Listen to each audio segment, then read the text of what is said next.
everyone. This is Dream It, Dare It, Do It, Live the Life You Want. And today we have a special episode. I have someone with us called Laurette Nicoll and with her puppy, Georgia.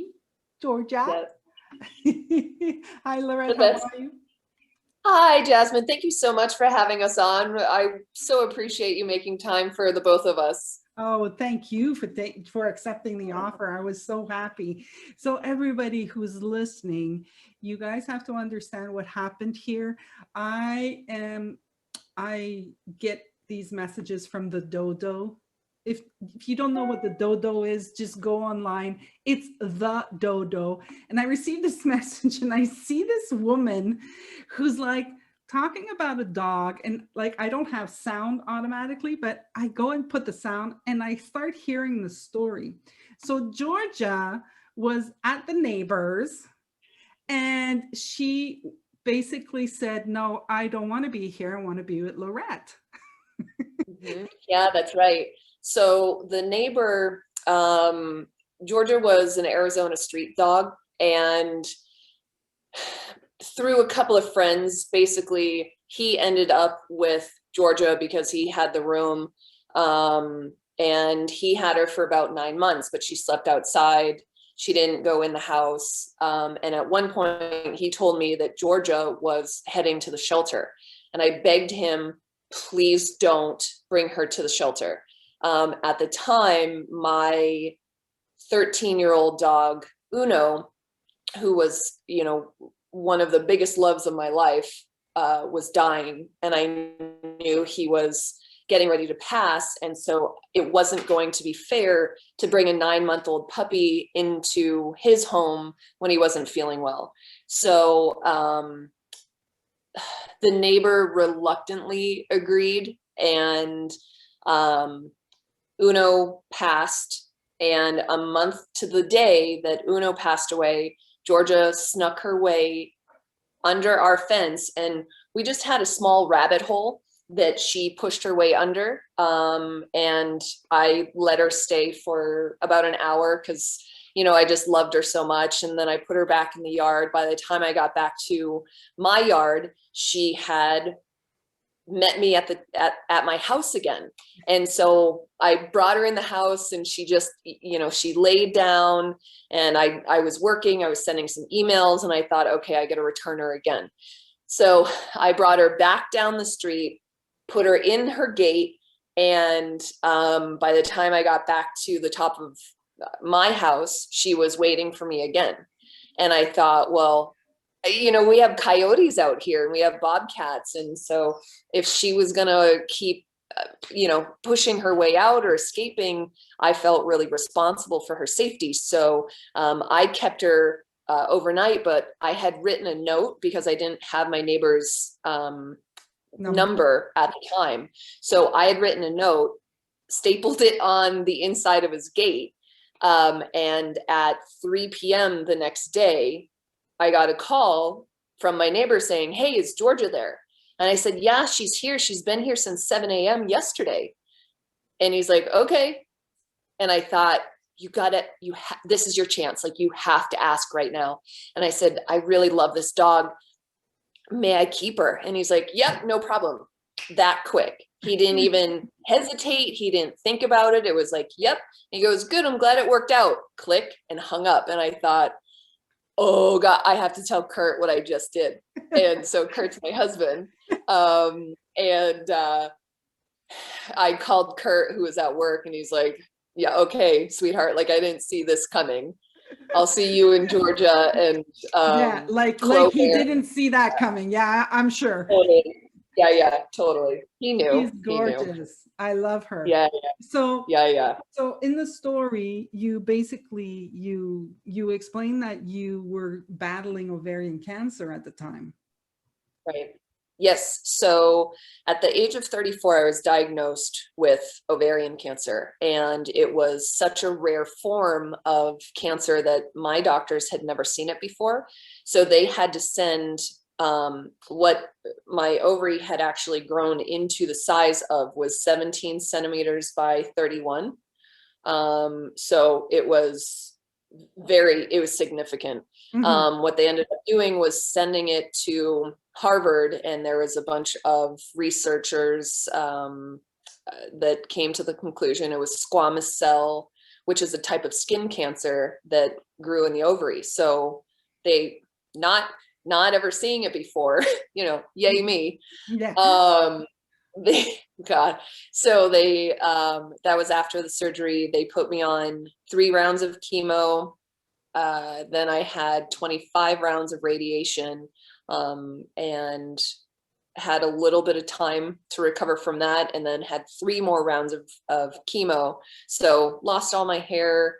I lost a lot of weight. And, as an athlete, that was really hard, because I'm a runner and, hiker, skier, whatever. Yeah. So I was just really weak. I lost a lot of strength.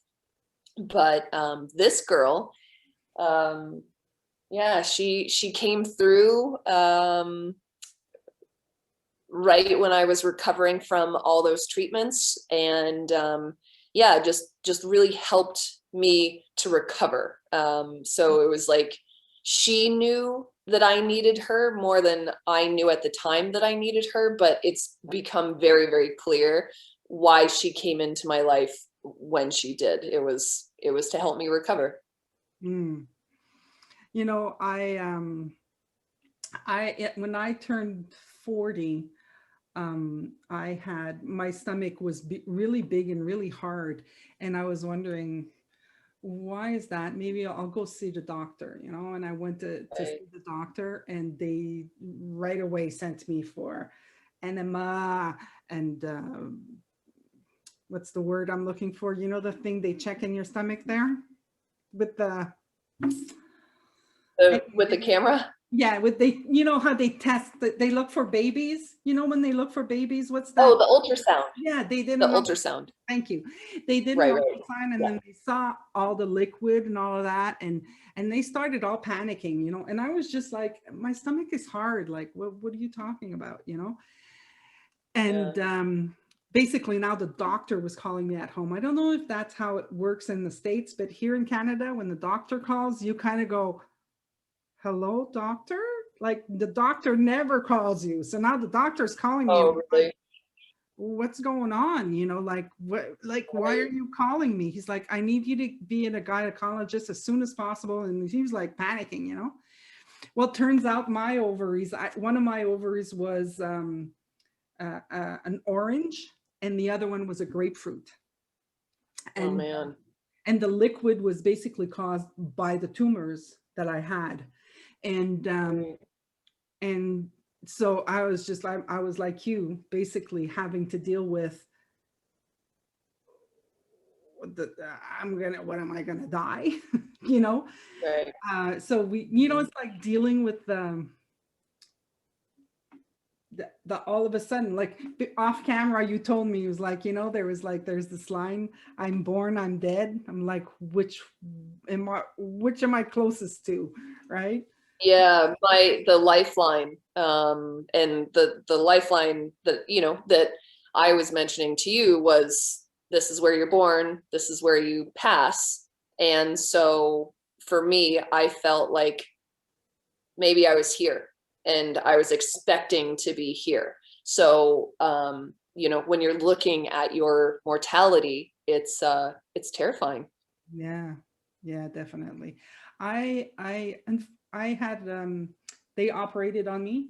They Mhm. removed 4 liters of liquid I had in my stomach. Not 4 liters, yes, 4 liters, a gallon. So that's a gallon of Yeah, liquid I had in my yeah. stomach. And they removed 15 tumors. And they removed also my uterus. And Right. when all of this happened, I had a lot of people that wanted to help me, and I was like, what do you guys want to do? I was like, there's I nothing. think, yeah. Yeah.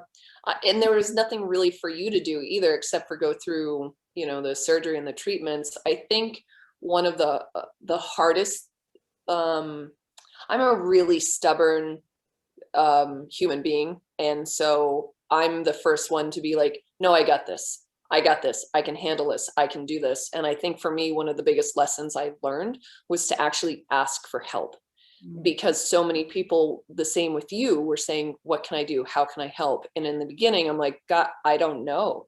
I don't know. But by the end, I'm like, hey, can you pick me up dinner? Can you make me dinner? I couldn't really taste the chemo, dulls your senses. Okay. So like mashed potatoes sounded really good. So I would, you know, if my neighbor came over and checked, do you need anything? I'm like, yeah, can you make me some mashed potatoes? That's We what do people learn, can do. eh? That's the one thing that we've learned is to that, yeah, I mean, even if I thought there was nothing to do, if like, what do you want to do is what I said. I kind of said, what would you like to do? And one of my girlfriends, she says, you know, Jasmine, she says, I'm a Reiki master. You know, I can send you energy. I'm a minister. I could pray for you. Like, she was just like, I'm not very religious. I don't pray and stuff like that. But it's so funny because like before all of this, I had just seen a documentary on prayer. And they were explaining how prayer is powerful and all of this. And so she says this to me, and I said, okay, well, pray for me. You know, I said, just if you want, pray for me. She says, I'm going to put you on a prayer chain. I'm like, what is that? Okay. I didn't even know what it was. So she said, but when I put you on the prayer chain, you have to tell me what you want us to pray for. And in my mind, I was like, well, I can't ask you to pray for let there be nothing. I knew there was something. I mean, I could feel it in my stomach, right? I could feel it. I had, you know, a gallon of liquid in my stomach. Like I was carrying that. I could feel the liquid in my stomach. So I said to her, I said, well, I want to have good looking inside. Because my doctor had told me, when I open you up, I might see something that I don't like. It might look really bad. So I'm just going to close you up and then we'll start the treatment to make it go smaller, like to decrease it. And then we'll go in and operate.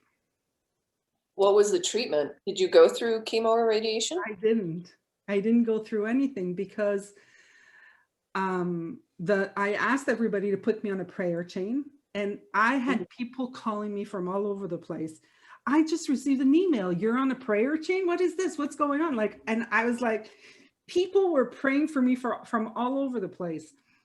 And when I woke up from the operation, my doctor was at this close of my face, and he was kind of like looking at me. I'm exaggerating. He was there. And he was just looking at me with a smile, and I'm waking up and I'm on drugs, obviously. And all I see is stony baloney. Yeah. All I see is his face smiling. And I'm like, you're smiling. Like you're smiling. And it took all I was repeating was you're smiling, and it was processing the information. And he said, yes, do you want, ask me something? But you're smiling. You're smiling. He said, yeah. He says, it's not cancerous. And it's amazing. I was like, what? He says, no, it was not cancerous. They're called borderline cancerous. And after I, you know, they kept checking me out. Like, you know, obviously they wanted to know, what is this borderline cancerous? You know? So, and it was in my, what is the words? Hi. It was in my, my lymph nodes. They had removed some tumors in my lymph nodes, and every doctor was looking at me and saying, it was in your lymph nodes and it wasn't cancerous. Like, that's crazy. They're like, we don't understand. And in my mind, the only thing I was thinking was, it was all the prayers. Like that's the only thing, like for me, it was kind of like, because I knew there was something there, right?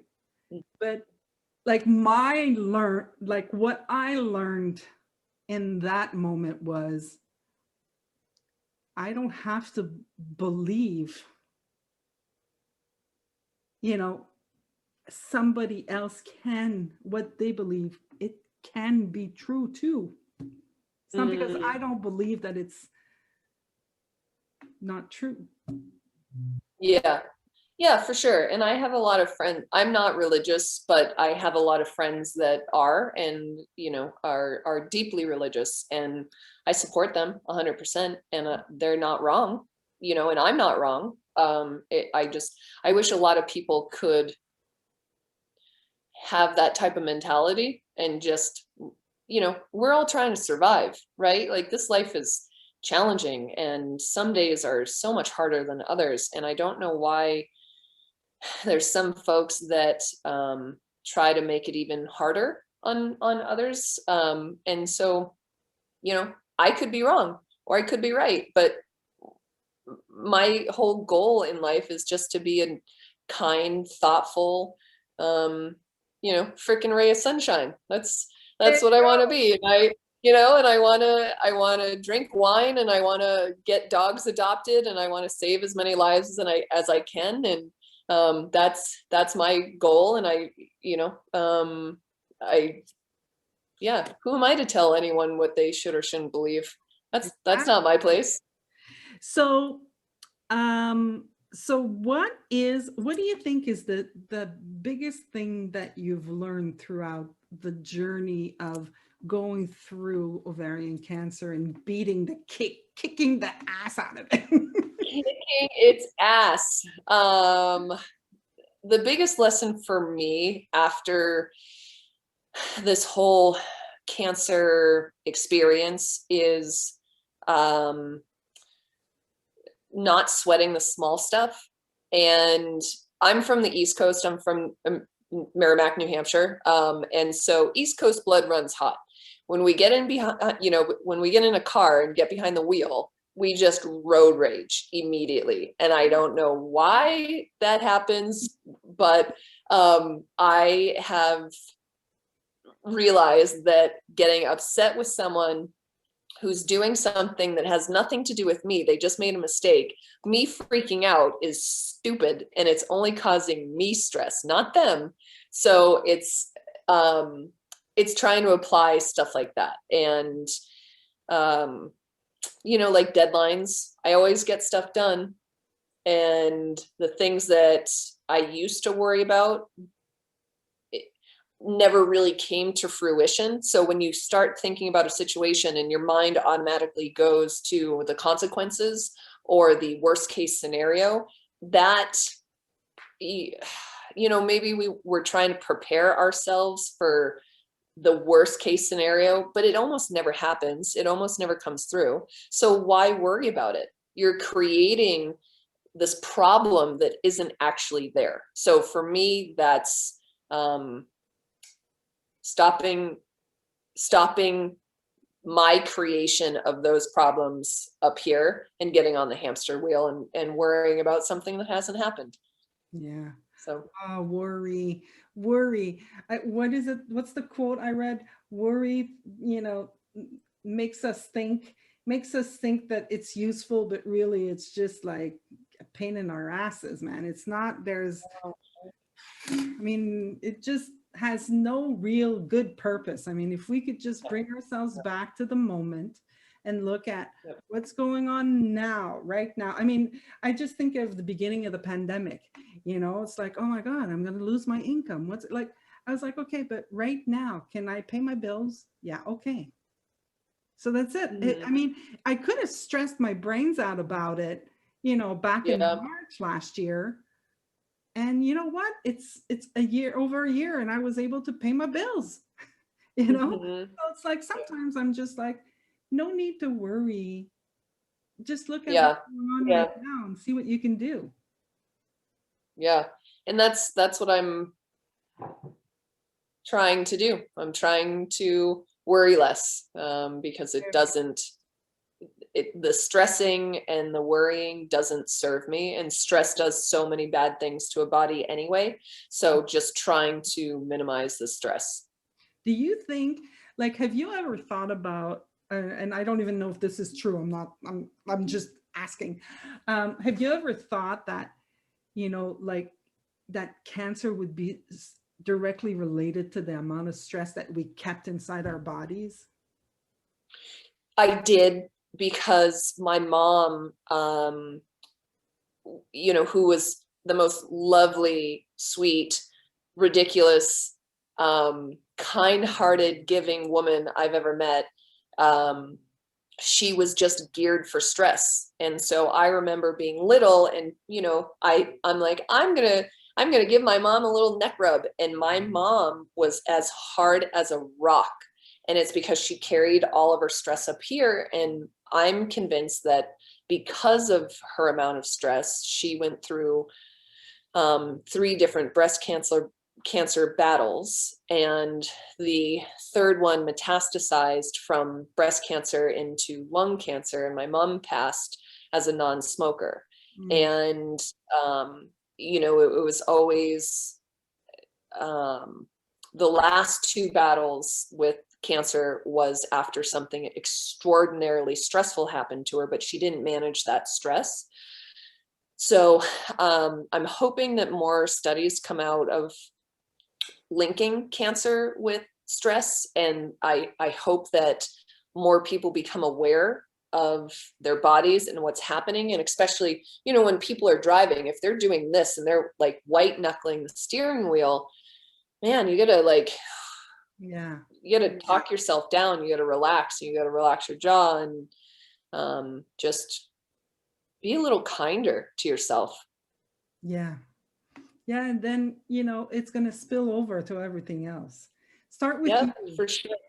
Start with you.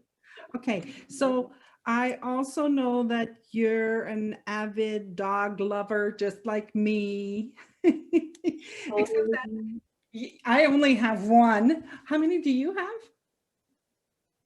5. I have 5. So I have four puppies. 4 puppies are mine. So Georgia, who's on the couch with me, right here, and then Sage is right here. So this is Sage. So Sage is about 4 or 5 months old, and she was found at about 3 months old, abandoned on a dirt road, a few towns over. And so she had a really bad ear infection. Her left eye looked like it had been scratched. So she has a blue, like, iridescent covering over her eye. And then right here is probably a little bit difficult to see, but this girl is Hazel. So Hazel is our 5th dog, and Hazel is my foster. So by law in California, you can have 4 dogs. Okay. So I have 4 dogs. Sage was the last one, and Hazel is the 5th dog that I can foster. So she just got spayed today, so she's a little, under the weather. So she's laying in the sunshine right there and napping and trying to sleep that anesthesia off. But the other 2 girls are outside because they start wrestling and rocking and rolling, and so it's like doggy WrestleMania around the Nicoll household. So yeah. So that means that you're looking for a home for this girl. Hazel. That's right. All right. So yep. So you're in California? Yes. Yep. I'm in California. So I'm in the Temecula, Murrieta, Menifee area. And Hazel is amazing. She is a chocolate lab, probably pit bull mix. Okay. I'll find a photo of her because I don't want to bother her. But she is such a great girl. She's very calm. She's kind of like a couch potato. She does really, really well off of 3 miles. So normally we go hiking, And my 4 girls and I can do upwards of 5 miles. This one, she can do 3 miles and she's really good. Yeah. And then I think she would be perfect. She would be perfect as an only dog or with a pack. Yeah, you have Because 4, so obviously. Oh, she is yeah, beautiful. isn't she gorgeous? She is gorgeous. So, so she just has the most beautiful amber eyes and, yeah. Gorgeous. Yeah. It's this one's going to be really hard to let go of. I know I'm going to cry like a baby, but again, by law, I can have 4. There's going to come a point where my travel season starts up, 5 dogs, 4 dogs is a lot for a dog sitter to come over and feed and, take care of, but 5 dogs just kind of pushes it over the limit. But, yeah, Hazel is really tolerant, dog friendly, cuddle bug. She's just very, very special. Okay. What I'm going to do is I'm going to put the links to your Instagram so they can get in touch with you if yeah. listening. Mhm. And I want to talk about the motorbike and the sidecar and the Georgia. Yes, let's. I know. Like I that. know. I mean, come on. That okay. So everybody, I know I'm like jumping over. I'm not even telling you what it is. Basically, Laurette has a bike with a sidecar, and she drives around. There you go. I'm going to put a link to the story. That is so cool. So she rides around like this is something that I would have done with my Pepper. I mean, he would have definitely done the same thing as Laurette, as Georgia. And yeah, like it's so cool. And she literally like just jumped in there on her own right away. Yeah. Immediately. So I have wanted a motorcycle sidecar for 10 years. It's just been my dream. And I've always really loved dogs. And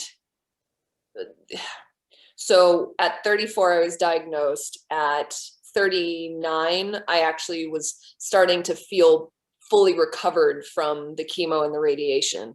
And I thought, well, it's my 40th birthday, and this is the big birthday, for me. So the only thing I want is a motorcycle sidecar. And so I asked Kurt, and he's like, all right, well, let's do some research. Let's look into it. And he surprised me with a bike the morning of my birthday. And of course, I'm like, I can't believe it. And I'm so excited. And I'm jumping out of bed, and he's, honking the horn, riding the bike up to the house. And I just book it out the front door, and I can't believe this is my bike. And so a motorcycle sidecar rides completely different than a motorcycle.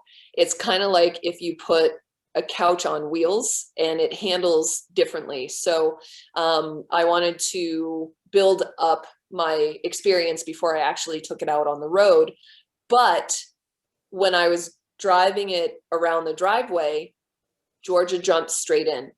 And I promise you, she knew that was her seat immediately. So, She knew it was you immediately too. Exactly. This dog is so intuitive and so special. And yeah, she just, all I had to do, with that seat was like, come on, George. And she just popped right in. And, what about the goggles? How long did it take for her to wear the goggles? She still hates the goggles. Yeah. So we started with the goggles with the lens out, so she could kind of just get used to feeling something on her face. And so I would leave them on for about 10 seconds, give her a treat, pet her, and then I would take them off. And then so the time kept increasing, and the goggles, the lenses finally went into the goggles when she was on the bike, and I would treat her again, tell her good girl. She knows that when she's in the bike, the goggles have to stay on. And so I try not to exhaust, the length that the goggles are on her. I swear, when we go out for a nice night and we're in heels and we take our high heels off at the end of the night, I swear, as soon as I take her goggles off, like it's the same relief on her face of us taking our high heels off and her taking the goggles off. So yeah. She's so cute. Well, I really, really, really love the story. I loved everything about it. I think that, you have a beautiful energy. And I'm so happy that you're in California and that you can do motorcycle with Georgia and adopt these dogs. And it's just, I had to talk to you. So I didn't even tell people, but basically what happened is I listened to the story, found her on Instagram, and I texted her, you have to come. We have to talk. Yeah. No, I really appreciate you even, thinking of me and sending a invitation to come on your podcast. And I think that's really special. And, if we can spread some joy and positivity, that's what I'm all about. And, things are really tough right now. And, there's a lot of people that are struggling, either with work or with their mental health, or just feeling kind of isolated. Yeah, just that meh feeling. It's kind of hard for a lot of people to shuffle through. So if Georgia and I can offer any kind of sunshine, then that's what we hope to do. And it's so fun for me. And please know I'm doing this for attention, driving down to Old Town Front Street in Temecula, because people on Sunday morning are brunching and they're having champagne, they're out with their friends and they're just having a great time. And all the tables are outside lining Front Street, and you have to cruise at 5 miles an hour. So of course I go down there Sunday morning so I can just cruise on my bike and wave at everybody and say good morning and watch their reactions of seeing this crazy looking contraption with a female, driver. And then they see the dog with doggles, and they're like, it just makes me laugh so hard. I love it. I have a small car. I have a 2-seater. Okay. And in the front seat, there's me. And then next to me, I bought a basket. Okay. Oh, cool. And it's a tall basket. So the dog goes in the basket, and I harness her, and then I put the window down, and she just hangs like this. Yep. When people get at stoplights, she's just like, and she just looks at them, and that makes me smile too. She's like, she's Love just it. like, she's such a sweetheart. I mean, everybody should have a dog. I agree. They are life-changing. Yeah, they are. And I think what's so fun is that a lot of people don't realize how much traveling you can do with your dog. And I understand probably, not now, things are weird now, but there's dog-friendly hotels and there's road trips. And, that was part of the reason that I really wanted a sidecar, is to, go on a road trip with my best girl. I think after driving my sidecar around for a year, road tripping in a motorcycle sidecar is going to be much more difficult than I had originally anticipated. So I'll be real spoiled and see if I can eventually save enough money for a trailer, and then trailer the bike and go take the bike with Georgia around whatever site I want to see. I don't know.